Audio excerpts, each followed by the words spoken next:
This is confusing as hell. But anyway, so let me ask you a question. You in particular. Okay, you didn't have a lot of choices, so. What are the benefits of a sanctuary city? What are the benefits of a sanctuary city? I think in one case, there is always this deep psychological need that we're hardwired for, to help people. And these people are coming to us, and they need assistance. Okay, they have a problem with their government, and they have a problem with corruption. And if you look back into the history of humanity, we develop what they would call altruistic behavior towards each other. But why? Now when I say going back, I'm not talking, like 2, 3, 4 generations. It was just 10,000 to 15,000 years ago that we actually started to do things like farm.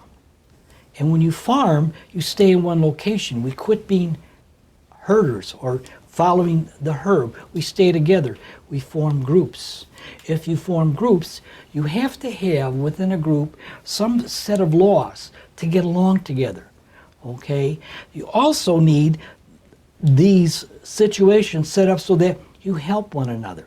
You assist one another. And I'm talking millions of years ago. Okay? Because why do you want to help the guy next door? Because you're going to go out tomorrow and hunt some game. You need help. You need protection. So helping other people had a very definite object in mind, and that is survival. So do you think by bringing all these people up here and putting them into sanctuary cities is really helping them? No. I'm giving you the motivation. I talked about the motivation as to why we do it. Why do we even bother at all? And I'm saying that because we're driven instinctively to help one another. Okay. But like everything else in life, there's limits as to what you can do. You can only help so much. You help a child learn how to walk, you hold his hand. But after a while, you let go. You walk on your own. You support yourself. So that's what we're doing and why we're doing it. But now a deeper question would be, how much do you have to help? Does this child have to be 8 years old and you still hold their hand, helping them to walk? Of course not. They would have never learned how to walk if you didn't. You're on your own, dude. Sink or swim type attitude. Well, I've got mixed feelings about sanctuary cities. Of course. If you look back to when the first sanctuary cities in our time frame occurred, it was back in the 1840s. Yes, okay. Slavery was a big issue. We had runaway slaves. Sure. We had runaway slaves, and we had a law, a federal law, that said if you captured these runaway slaves, they had to go back to their slave owners. Mm-hmm. Right? So many cities in the north started, and they didn't call it sanctuary, but they harbored these slaves, and they helped get them out of the country all the way up into Canada. They protected them. Sure. So that's a sanctuary that I think was very beneficial. Sure. Now, in the 1970s and 80s, again, we had in Central America, the triangular countries down there, Guatemala. Come on, what are the other two triangle countries? Costa Rica, maybe? Well, it was Costa Rica. Guatemala. They were at war internally. Okay, yeah.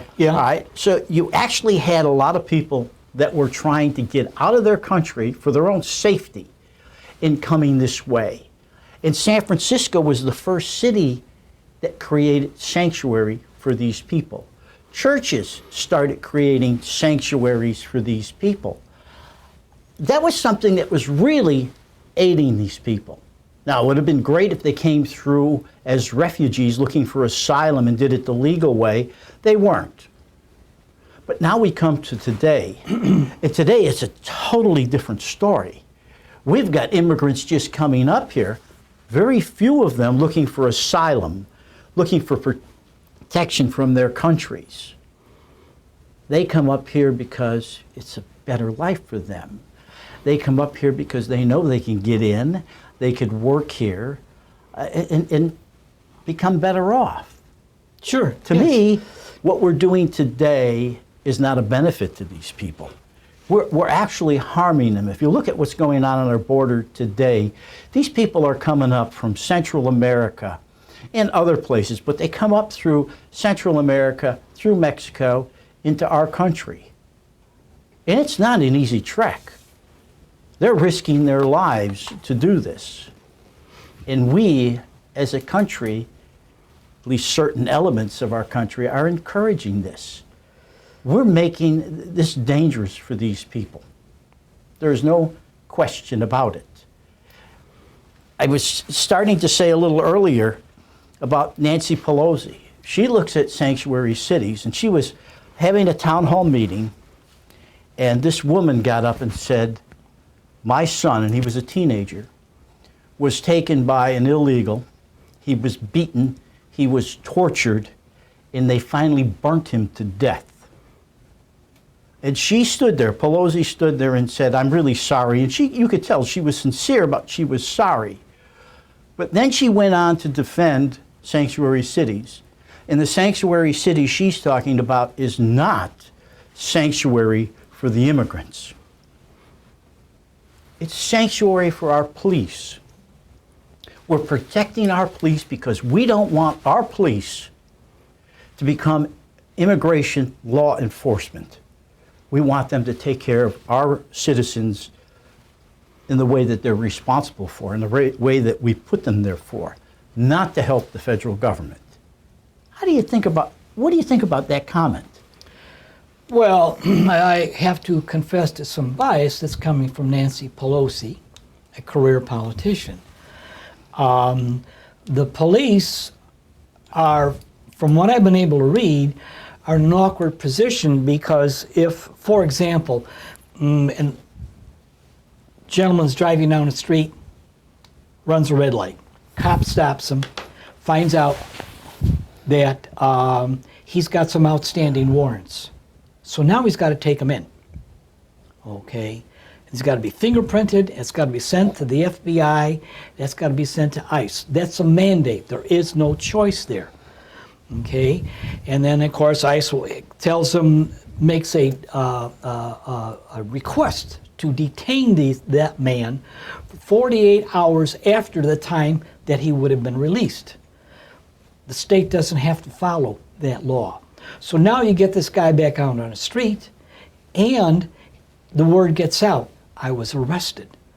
And what that message is to the people on the street is that don't trust the cops, which means that if something bad happens in the neighborhood, they won't call the police. So now you're increasing the job of the police because all this animosity is being built against them. You can't trust the police. So I don't think it's helping the police. So what we're saying, and this is what one of the justifications for sanctuary cities are, is that if we don't report these people, even if they've been deported several times, the police officer cannot ask them if they're here legally. Depends from what state. It depends on the state, but In a lot Washington, of these, for example, you can't. Other places you can. a lot of these sanctuary cities, these are the policies they're putting into place. Yes. So, and they're saying, because we're doing this, the people in the community are going to be very comfortable in calling the police when they see a crime. They're going to be comfortable in doing that. No, and you they're know not. what I say? That's totally absurd. I agree. Because if you take a look at Chicago, look at New York, look at Los Angeles. A crime is committed in a bad neighborhood. How many people in that neighborhood are going to come forward? Or are they going to feel like they're going to be intimidated by these criminals and they're not going to come forward? That, to me, is the same way that it happens in a sanctuary city. Exactly. I see no justification so far for a sanctuary city the way we're doing it today. What's your Well, opinion? I was just going to say that, the sanctuary cities is because that immigrant came in illegally, that was his first crime, right? So that's why they're not going to call, because they are a criminal at that point. So if our justice or our legislature change that law, that it's not a crime, how will that impact sanctuary cities? You mean to So say that now it's not a crime to it's come not a into the crime. country Yeah. illegally? Why would you even think you should change that law? I'm saying was a topic that was discussed to change that, so it's not a criminal.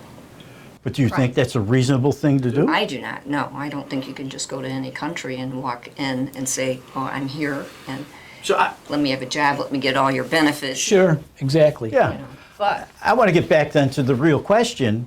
Why are we putting these sanctuary cities in place? What's the motivation behind these cities, the governments, to do this? Well, I think it goes back to what I said. You have an urge, a tendency to help people. I disagree with that 100%. Oh, I They're disagree doing with you. it. They're doing it in order. If you look at this in the big picture, the liberals want as many people to come into this country. They know that these people that are coming from South America are coming from countries that are mostly socialists. They get everything for free if they can get it. Sure. I say the liberals are looking at that and say, come, we need your votes. You're asking, or you're talking about specifics right now. Yes. You asked a general question, which I answered. Why should we help these people? I don't think that's the reasoning, though, is what I'm saying. Let me go on. We help people because we are hardwired to help one another.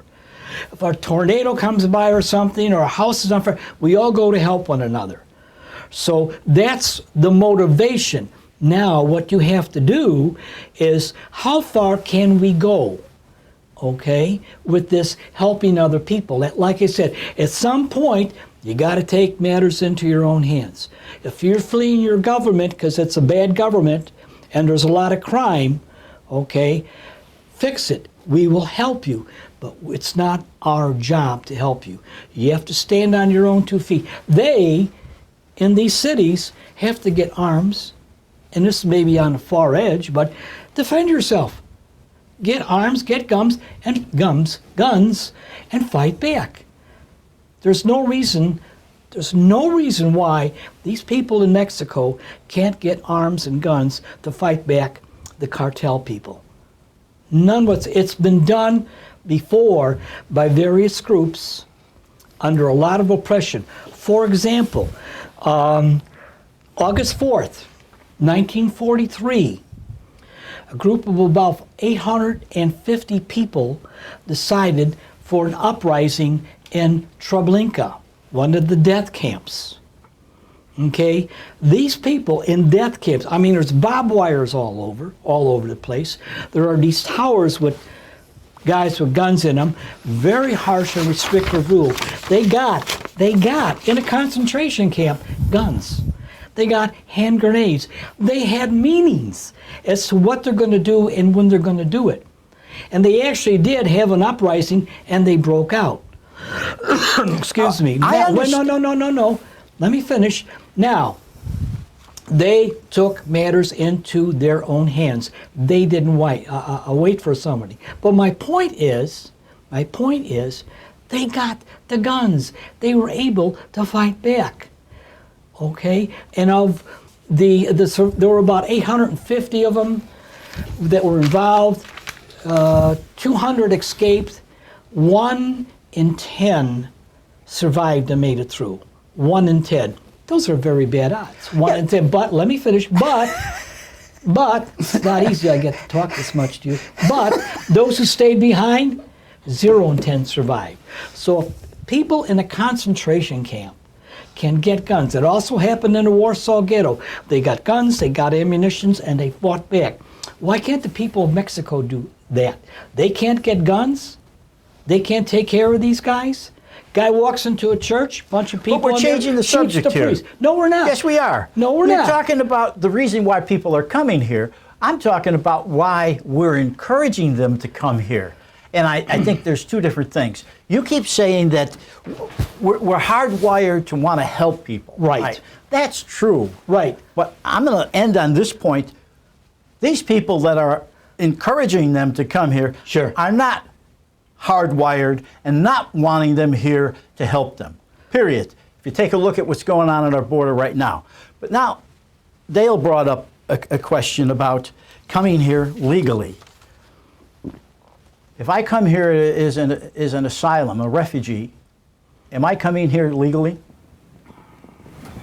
You are if they approve it. You have to get asylum. I mean, it's not like you call ahead of time. I'm coming over next week for asylum. You show up and you ask for asylum. They do that at some of these Olympic Games. Okay? They leave for Russia or China and come over to us, our side, and say, hey guys, I want to leave the country. I'm requesting asylum. Right on.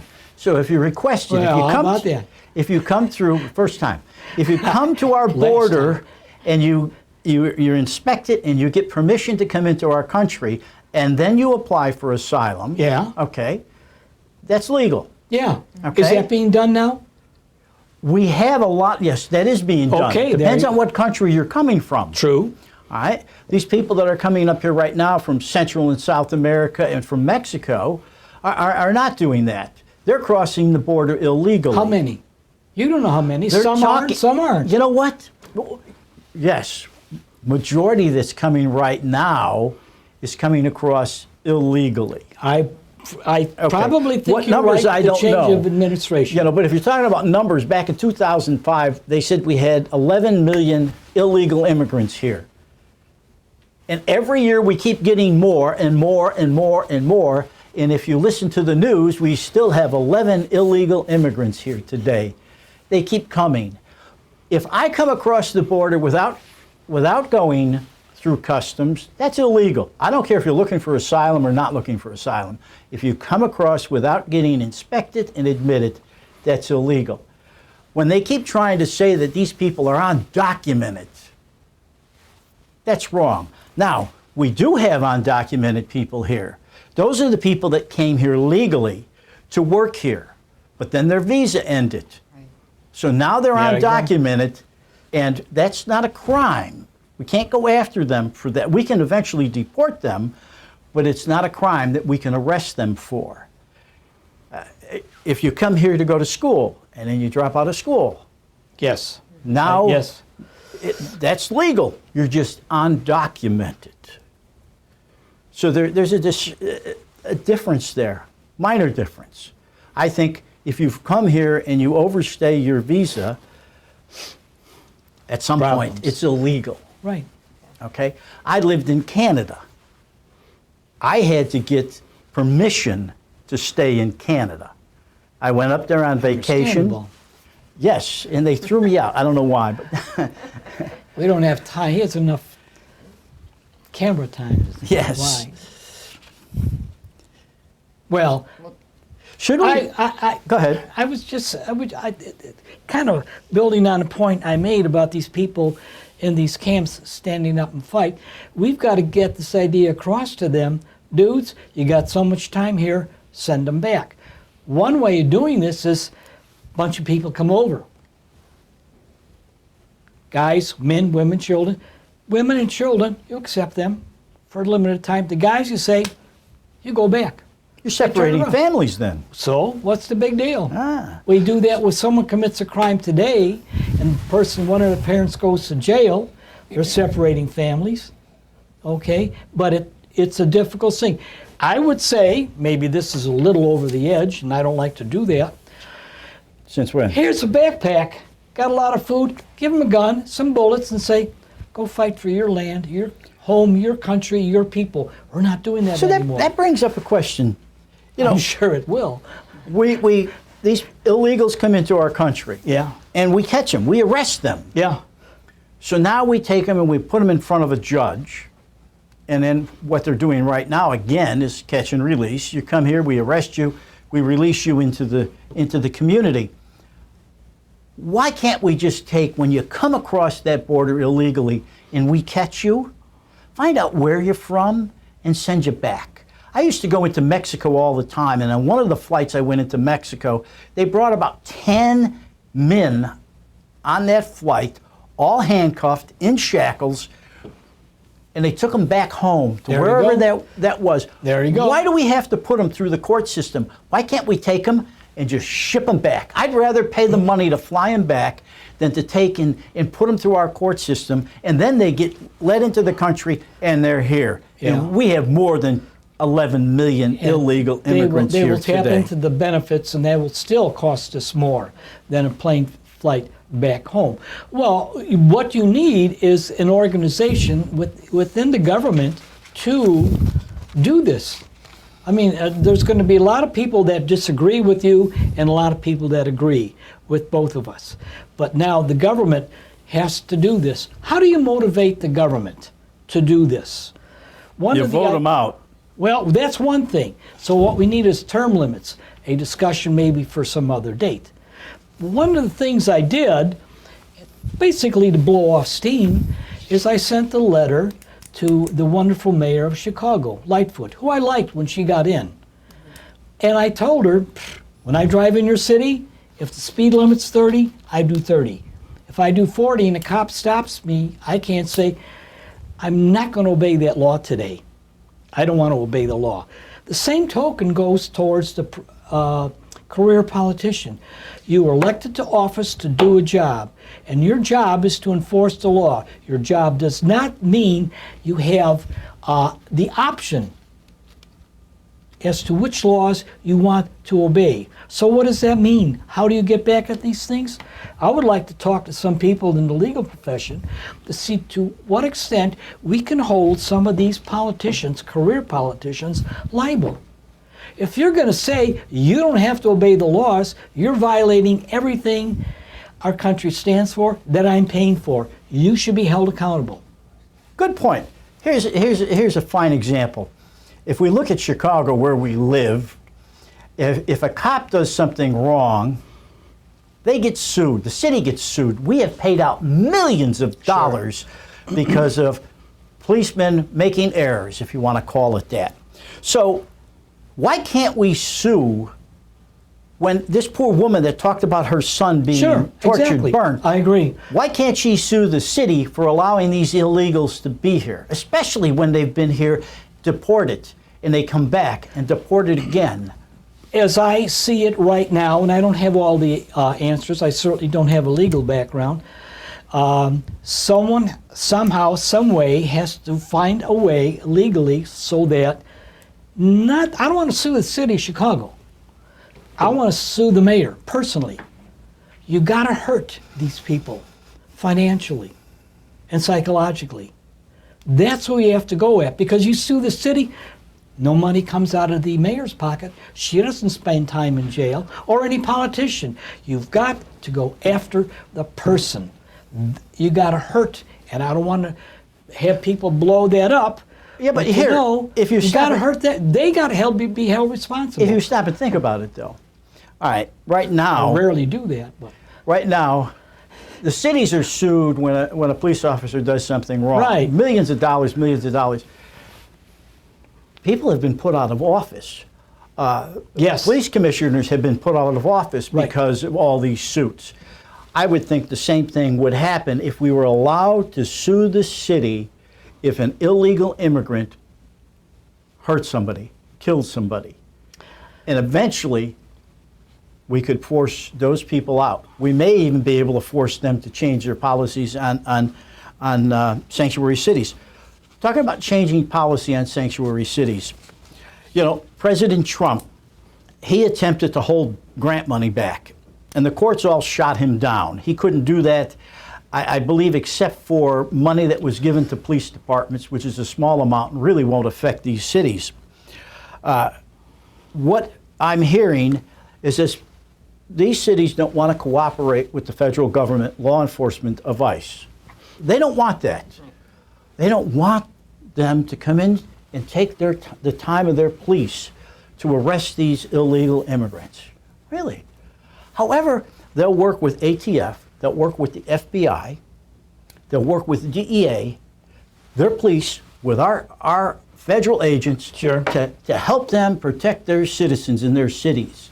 So if that's the case, why don't we just say, you know, as long as you won't work with ICE, ATF, DEA, FBI is no longer going to work with your city. You think that would put some pressure on? Do you think that is something that could be constitutionally done? Yes. Couple of answers here. Yes, it can be done, but do you want to pressure find the cities who just writes out the check, or do you want to go to, and I'll just be very specific, the mayor? She got up in front of a camera and say, this is a sanctuary city. Until the mayor of any city, feels the pain. Why? Why bother? I'll be up here, I'll get political votes from all these other minority groups and all these other people, and when this lawsuit comes in, the city writes out the check, I still get my monthly paycheck. I agree with you, but yeah, you got to put pressure on everybody in that city, not just the mayor, the city council, the governor of the state, the aldermen. They have to have pressure on them, and if their crime spikes because the federal government doesn't aid them, what do you think will happen? Maybe they'll change their mind on cooperating with ICE. Let me ask you something. Company puts out a product, bad product. Let's take a very specific example that goes back a few years. There was a thing about cars, unsafe at any speed. I think it was a Corvair. That was a Corvair, but yeah, a better one would be Ford Pinto. Well, whatever that it is, whatever. exploded every time it was rear-ended. And memos were put out about, well, it is cheaper for us to pay the stuff in court than to go out. Okay, now, do you think going after each and every department would be as effective as someone shows up at the office of the president of that company and says, you're under arrest. You personally are going to jail. The new president comes in. Do you think he's going to have a change of policy that'll flow all the way down? I think so, because it's his ass on the line. You keep arguing one point. How do you Well, not one point. Yes, well, one point about going after the mayor. Yeah. How do you propose doing that? What needs to be changed to get there? We have to have the legal authorization and authority to have a valid complaint honored. Right now, you can't do that. As I understand it, we need legal advice here. The attorneys have to say, yes, you can do it. No, you can't do it. If they say, no, you can't do it anyway. Well, right now, why not? You don't shoot, you don't score. You got to wear them down. Right now, all public officials are protected from lawsuits. Yeah. All of them.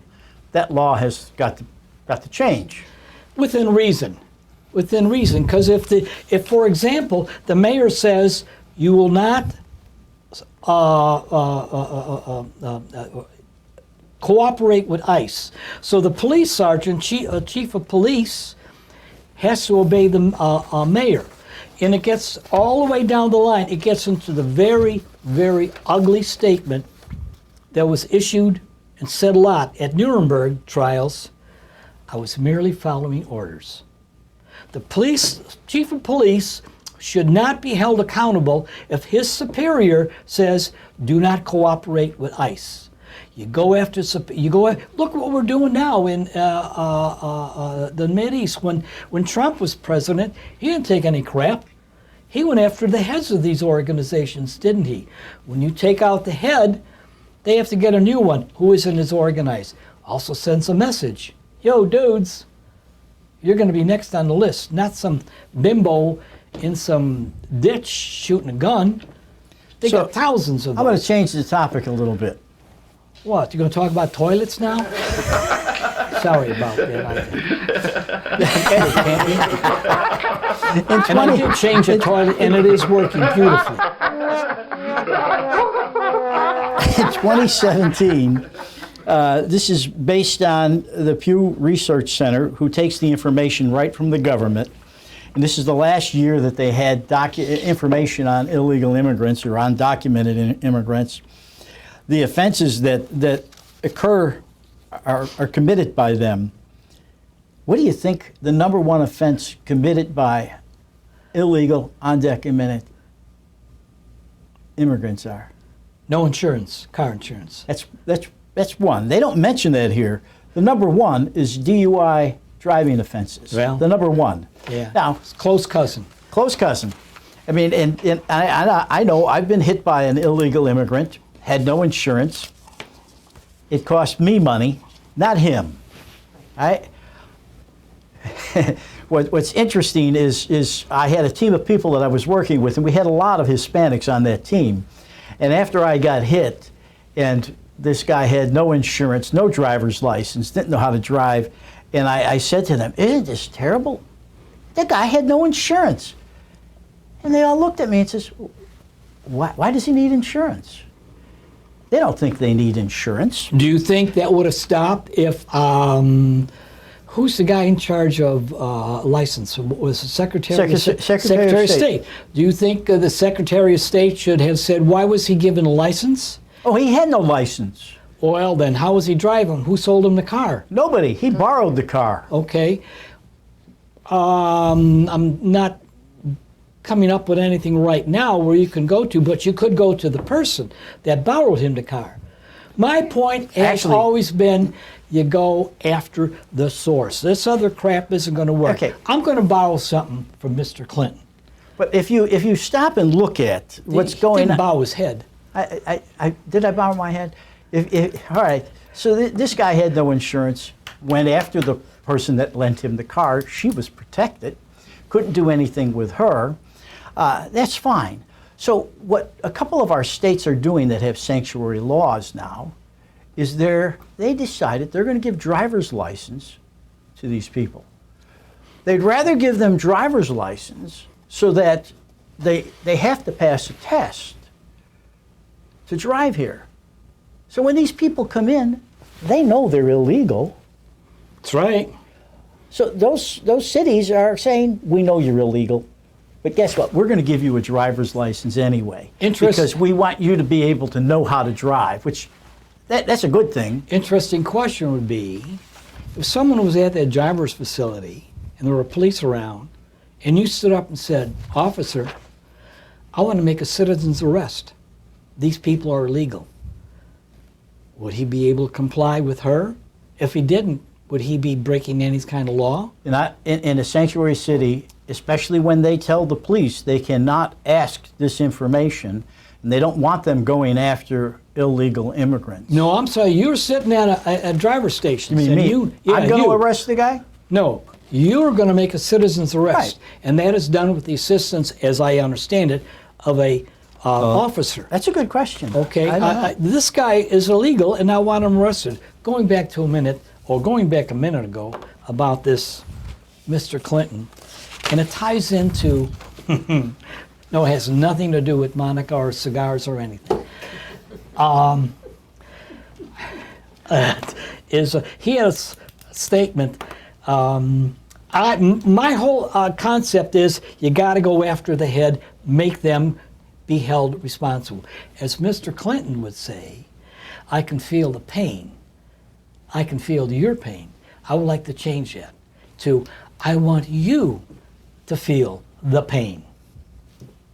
That's all I have to say. That's all? For the moment. So what's your thoughts? It's getting close to lunch, guys. I mean, okay. Do we have a wrap?